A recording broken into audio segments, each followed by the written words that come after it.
tetapnya subutul wujud lillah. Jadi tetapnya ada pada Allah.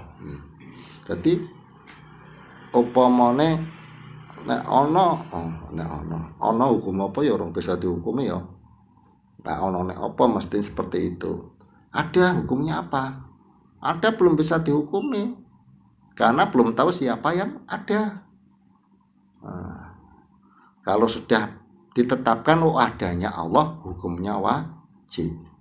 Adanya alam, hukumnya jaiz. Seperti itulah. Kalau ada tok nggak bisa. Seperti yang sudah paham ilmu tauhid, yang paham wajib mustahil jaiz kan nanti juga bisa. Seperti biasa gue contoh, menempatnya jirim itu hukumnya wajib. Tapi kalau dikecoh umpamanya ditanya tok manggon ki hukumnya apa? Kan sih kayak ngono. Menempat itu hukumnya apa? Ya wajib saya langsung begitu kan, karena disangkanya kan orang pengertiannya mesti tertuju kepada jirim, padahal ini masih masih membicarakan tentang satu perkara menempat hukumnya apa, ya belum bisa dihukumi. Lalu tetapnya menempat pada jirim itu baru dihukum wajib, tapi menempatnya bagi Allah mustahil. Nanti seperti itu berbeda. Makanya di sini pengertian daripada isbatu amrin li amrin au nafihu anhu. Nanti seperti nafil wujud lillah, tapi subutul wujud lillah dan sebagainya nanti. Jadi nanti nafi gampang, nafi itu kebalikan daripada subut. Jadi nek sudah subutnya itu wajib, nafinya mesti mustahil. Seperti dalam hukum fikih juga seperti nek subute iki wajib, ya nafinya haram. Umpamanya menjalankan sholat wajib, meninggalkannya haram, kan seperti itu. Itu nanti ada nafi, ada subut. Maka kita memahami hukum dulu. Nah, setelah kita memahami hukum betul paham ya, kira-kira yang belum paham nanti jangan sungkan-sungkan. Maksudnya ojo males-males, tanya upama malu-malu tanya, jangan malu-malu, ojo tok malu kita tok sih, malu-malu. Aja isin nek isin takon karo sing ra isin mestine. Dadi aja gaya paham ki kok suwi pahame. Dadi Pak takon isin kene aku katok bodhone, aduh katok bodho aja isin, katok pinter isin. Mak mesti kok kuwi sih mesti wong katok bodho kok isin tambah bodho, nek pinter isin pantes. Wong bodho kok tawaduk ora iso. Manyan bodho. Utuh iki dudu tawaduk kae bodho. Kaya iki atau gaya tawaduk padahal bodho kan beda. Nek tawaduk iki wong pinter tapi merendah itu tawaduk. Lah bodho merendah itu tawaduk. Pancen bodho isin engko ndak ditakoki ora iso jawab isin kan. Ora tawaduk man wedi ono kon kadang-kadang ono acara kon nang ngarep wis saya belakang saja. Padahal kan maca angel. Wedi maca kan ora lancar ora biasa sih. Nah, sing tawaduk ki memang wong pinter wong ahli tapi kok merendah lagi tawaduk. Nanti nek butuh aja isin, nek pinter isin kok ora apa-apa. Nek butuh isin dadi kok dadi ngisin ke malu-maluin. Jadi belajar itu nanti kalau ditanya ben ojo aku ora ngerti. Ngaji apa bae nembung ngaji tentang tauhid nek ditakoni tauhid mau ojo ora ngerti men paham. Jadi kita diniati di dalam hati tolabul ilmi itu untuk memahami sebuah ilmu. Iku utama, liyane rasa dijaluk wis keutamaan sakeh nemen Mas. Lamun omongke. Cuma kadang-kadang gue iming-iming ya kena, iming-iming kowe ngaji ping 7 kok sugih lah gitu ora. Apa mone ngaji gemburduk tekan mbek kono. Apa ana sugih temenan ono 5, waduh. Ngesuk tambah akeh. Oke lah. Biasane ki ngono. Nah, kita aja kaya diniati dengan tolabul ilmi adalah untuk menghilangkan kebodohan. Jadi setelah kita memahami hukum, upama nanti yang belum tahu diapalke dulu as isbatu amrin au nafiu anhu hukum umum. Nanti baru kita mengerti hukum. Oh, hukum dibagi menjadi berapa? Ada tiga. Ada hukum syar'i, ada hukum adi, ada hukum akli. Nah, nanti akan diterangkan satu per satu. Cuma nanti keterangan yang syar'i dan adi simpel saja, tidak panjang-panjang, seperti untuk perbandingan dengan hukum akli. Karena yang akan kita fokuskan nanti pemahaman di dalam hukum akli. Lah memang di dalam hukum akli memang butuh waktu. Yang belum paham hukum akal itu memang untuk memahami akli kadang-kadang yo nek ora giat tenan suwi. Ketok kan gampang wajib musal jais kan. Yo mesti nemplok. Kadang-kadang pas ngaji tapi barang jais di mustahil terus kang lepor kuwi. Dongenge tahat kemplutuk ra karuan. Tapi yo mustahil lah. Padahal perkara jais. Masuk mustahil ono suket tukul pari ya orang mustahil. Suket tukul pari kan boleh ndak? Boleh kan? Tukul pari pak tukul semongko pak tukul apa bae kan. Tapi kadang-kadang upamane ki memang memahami kuwi memang akal iki memang harus dibetul-betul ditekuni. Nanti yang jadi bahannya untuk memahami ilmu tauhid itu wajib mustahil jais. Kita sedikit memahami tentang hukum syar'i ya biar nanti. Sekarang kita memahami hukum ada tiga. Pertama hukum syar'i. Al hukum syar'i huwa khitabullah ta'ala al muta'aliku bi af'ali mukallafin. Sebetulnya takrif banyak sih, tapi cuma kita ingin yang mudah-mudah. Nanti banyak kitab tapi intinya samanya nanti pokoknya yang namanya hukum syar'i itu tidak lepas tetap ya syar'i huwa khitabullah, atau tetap hukumnya dipakai isbatu amrin li amrin au nafirahu min haitsu taklifi wal walti'i, dan banyak sekali nanti takrif. Yang penting kita syar'i. Kalau kita ditanya tentang syariat itu apa sih, kan kita akan tahu syariat itu apa. Syar'i wa khitabullah. Yang mudah ke nanti ada perpanjangan sebetulnya panjang, tapi kita ambil yang mudah untuk memahami saja, simple. Maksudnya untuk perbedaan. Nanti kalau pingin sing panjang-panjang ya ada dalam kitab sing mutawalat. Nanti pertama bahwa hukum syar'i ialah kalamnya Allah, atau khitabullah itu kalamnya Allah yang berhubungan dengan perbuatannya mukallaf. Itu namanya syar'i.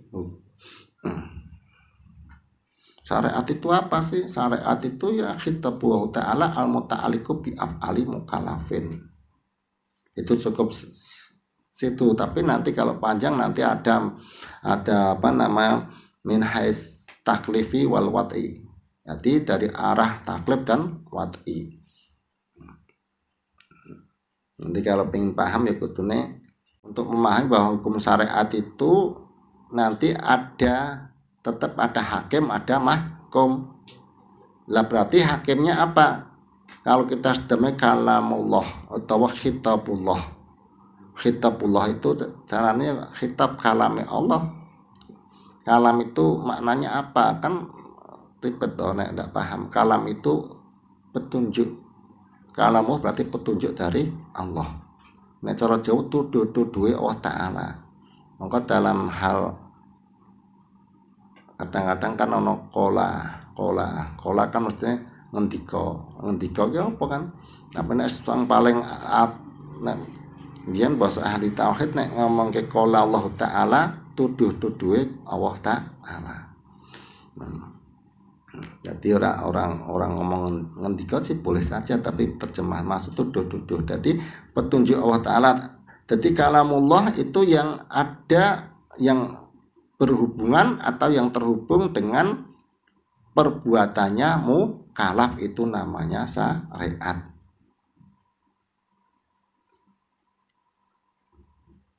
Terus setelah itu bahwa yang namanya kalamullah kan kita nanti tahu bahwa kalamullah itu nanti ada isinya yang ada yang berkaitan dengan perbuatan mukallaf yang yang isinya wajib, sunnah, haram, makruh, mubah, seperti itu. Dalam Al-Quran kan ada amr dan nahi. Jadi khitabullah ta'ala al-muta'aliku bi af'ali mukallafin itu jadi kalamnya Allah yang ada hubungannya dengan mukallaf, karena nanti kalamnya Allah itu ada yang menunjukkan perintah, ada yang menunjukkan larangan, ada yang menunjukkan wa'id dan cerita-cerita dan kisah-kisah tentang para orang-orang zaman dahulu dan sebagainya. Itu isinya Al-Quran. Isinya Al-Quran pasti ada nahi, ada amr, ada nahi, ada wa'id dan sebagainya. Itu nanti isinya Al-Quran. Ini isinya Al-Quran yang ada hubungannya dengan perbuatannya mukallaf. Jadi mukallaf itu pasti terkena ya khitabullah sing dalam Al-Quran sing isinya taklif, namanya wajib, sunnah, haram, makruh, mubah. Yang tidak keluar dari 5 bagian, yaitu wajib, sunnah, haram, makruh, mubah. Itu namanya syar'i.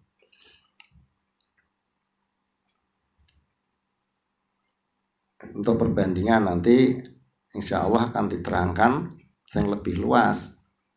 Tapi ini untuk supaya mudah dulu bahwa syariat itu adalah kalamnya Allah yang berkenaan atau yang berhubungan dengan perbuatannya mukallaf. Berarti nanti hakimnya itu khitabullah atau kalamullah, mahkumnya yang dihukumi adalah mukallaf. Itu nanti jadi kaidah. Jadi kita dari takrif sedikit saja kita memahami bahwa nanti yang namanya hukum itu ada hakim dan mahkum. Hakimnya siapa? Kalau mau menghukumi secara syar'i berarti hakimnya khitabullah. Hakimnya adalah Al-Quran. Walaupun itu kan yang disebut khitabullah, tapi nanti kan ada hadis, ada ijma' dan ada qiyas. Tapi cukup kan nanti isinya Al-Quran itu nanti akan dikomentari, akan disyariati, diterangkan oleh hadis, oleh ijma' dan qiyas. Maka dari kalau ahli sunnah wal jamaah itu sumber hukumnya namanya hakim. Hakimnya itu nanti Quran, hadis, ijma', qiyas. Lah kalau ada hanya hakimnya itu Quran, hadis saja, itu perlu dicurigai. Pokoknya tidak makai lainnya, pokoknya makanya Quran, hadis saja, itu biasanya bukan ahli sunnah. Wes gampang. Berarti kalau kita nanti banyak orang yang petinting peleketik, mana Qurannya, mana hadisnya, gitu bercuriga kayak udah ahli sunnah kayak biasa nih. Ciri-ciri ini kayak ngono. Nah ahli sunnah walaupun tetap memakai Quran, hadis, tapi yang diutamakan justru malah ijma', qiyas. Jarang mengutamakan tentang Quran dan hadisnya, tapi apa? Kola imam tuh dari imam ini. Karena apa? Karena imam itu yang memahami Quran, hadis. Kalau langsung Quran, hadis nanti maknanya salah. Makanya kalau isti takon di dalil Quran di Quran ya sampean ketak Quran pe. Udah pinter takon kayak ngono. Orang ngerti tapi bisa jawab pe, yang penting sampean takon Quran ki apa apal Quran ora apa meneh kaya ngono. Takon-takon koyo apal Quran tok.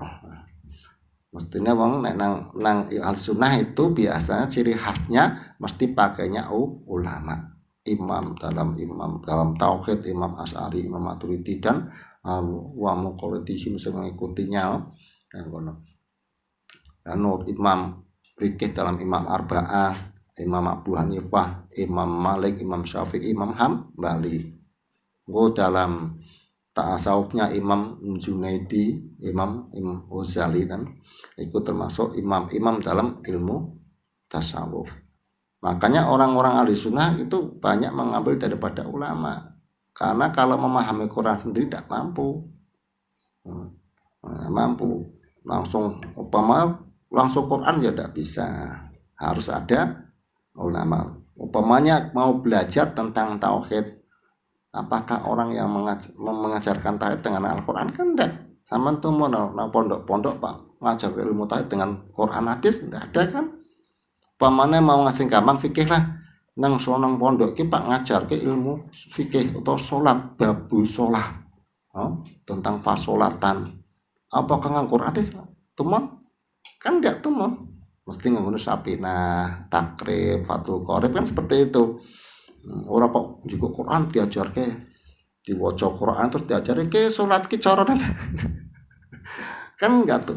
Nah, makanya kalau ahli sunnah wal jamaah tetap memakai hakim atau sumber hukum itu dengan Quran, hadis, ijma, qiyas. Nah, insya Allah nanti untuk minggu depan kita akan diperjelas tentang hukum syariat, adat dan akal. Wallahu a'lam bishawab.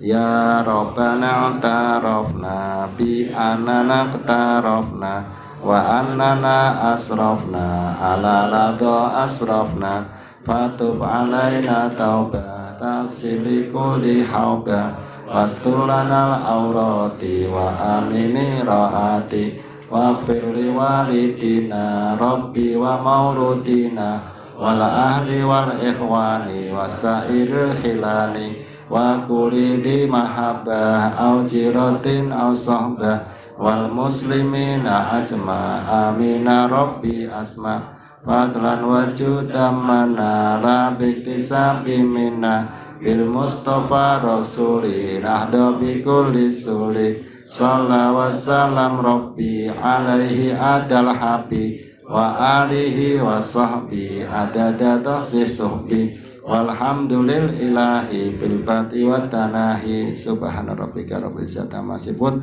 wassalamun alal mursalin walhamdulillahi rabbil alamin.